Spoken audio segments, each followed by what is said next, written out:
እናገኛለን ማለት ነው። እንደምታዩት በጣም ሰፊ የሆነ በቂ የሚባል ስፔስ ነው ያገኘው።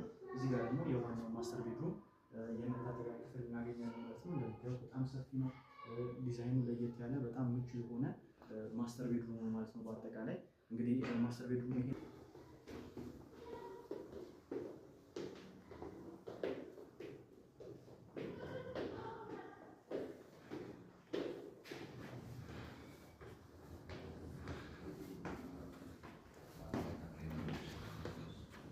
ሁለቱ ክፍሎች የሚያደርጉት ባዝሩም